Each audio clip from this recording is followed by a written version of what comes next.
Duncan Smith's problems with the reforms on the welfare cuts. Here's how it will work. I, the dreaded Priate Spy Beeston, will meet Ian Duncan Smith at Westminster at dawn on behalf of all the paraplegics. If he wins, all of the paraplegics will be cured and go back to work as he wishes. But if I win, one night alone with Alex Krotowski and my wife, no safe word, they can put it wherever they want, because Ian Duncan Smith, the digital footprint is a bitch. And in 100 years, when scholars make actual sense of this, your books will be out of print, your name will have been forgotten, your genes will be gone. Because this is how I will defeat him. My father thought that I could not do it. First, I would disarm Ian Duncan Smith. I would disarm him by dropping to my knees and offering him a blowjob. I would discard my weapons. And then I would bite off his testicles and spit them out to the 9,000 the Legion, who would be laughing as his genes would never again be able to pollute the gene pool on planet Earth ever again. And then, having removed his testicles, dirty work that I have understood well, I would remove my mask, dance a merry dance around as all of my friends and my wife and Alex Krotowski and everyone in Britain laughs at Ian Duncan, the lieutenant, the failed leader of the Conservative Party, who thinks that the Prime Ministership is a merry-go-round and that he lost his opportunity because of Tony Blair hogging a war. Oh, you lost your chance to be the leader of the country so you could kill more people. Again, my impression of Chunky Mark. I'm working on it, but yeah, I think it's getting there. What do you reckon? Can you believe it though? My wife does not find me funny. My wife does not find me funny. She does not find me funny at all. At home, she says to me, bread, circus, Colonel. Go out and find me bread and circus. There is a foreign policy I can get behind. Bread and circus for everyone. Bread and circus. Bread and circus. Circus. Circus, circus, circus, circus, circus. Circus, circus, circus, circus.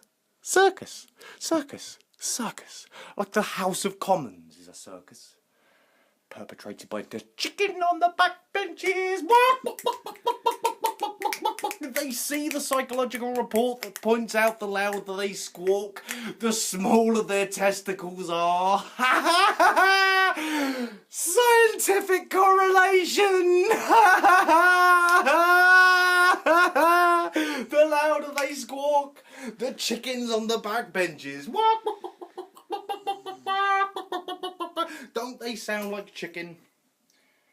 So Westminster at dawn, I think, on behalf of all the paraplegics, I will fight Ian Duncan Smith and will solve the welfare system. If he beats me, everyone will go back to work. All of the paraplegics, all of the people who are dead, suspiciously unaccounted for by the Department for Work and Pensions. But if I win, one night alone with my wife and Alex Krotowski for teaching me that the digital footprint is a bitch, Ian Duncan Smith, and future scholars will know exactly what to make of you. They will refer to you as the Goering the Second. Goering the Second.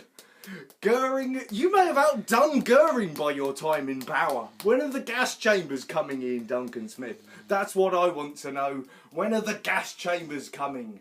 When are you going to start expecting people not to just prostitute themselves to get employment? When are you going to start asking them to take medical tests and experiment on them. Yes, like the Nazis did.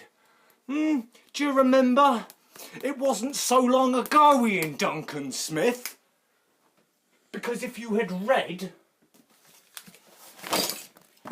this book, you'd know just how paralleled to your enemies you actually are.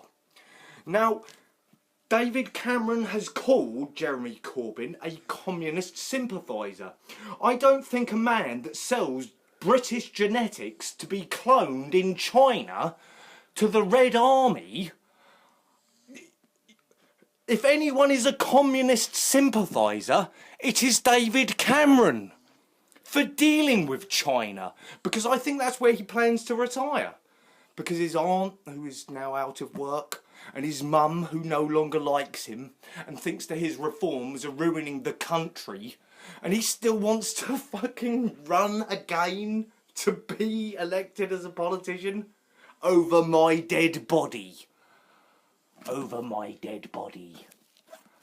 Over my dead body. Do you know why? Because again, I will bring you back to a book you clearly didn't read. Did you, David Cameron? Because if you did, you would know what communism actually means. And the Stalinism that you keep incorrectly referring to, Marxism never existed. It never got a foothold because America fought a war against communism. History, again I remind you, David Cameron, at Oxford, an education well not worth the money you paid for it. And there is nothing radical or poetic, Zach de la Roche, when a man has not read the books that he claims. Because was it Zach or Sun Tzu who taught me, know your enemy? Know your enemy. And the people that read them. And the South American trees that it cost. To waste time printing lies and shit. Vampire. I'm starting to think that this was his mother.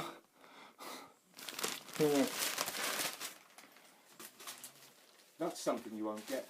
But as he fights it out with Boris Johnson in the Brexit, thanks to Ian Hislop, who made Boris Johnson fucking electable by putting him on.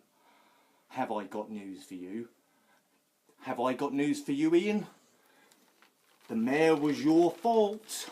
The mayor was your fault. Splitting image was great, but have I got news for you? Cost us a lot, and it was your fault, Ian. At the private eye. But again, know your enemy. Like Rolf Harris, still desperately trying to convince people that he didn't rape little children. The true enemy. Schools stay opening longer. Schools. Retard camps, where they keep sending your children to educate them about nothing. To teach them nothing. To put them in debt. To make them work forever. So that Snowy can blow cocaine up her arsehole.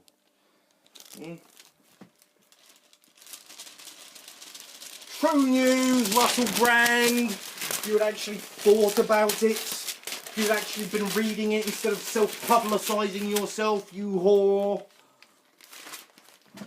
And he was.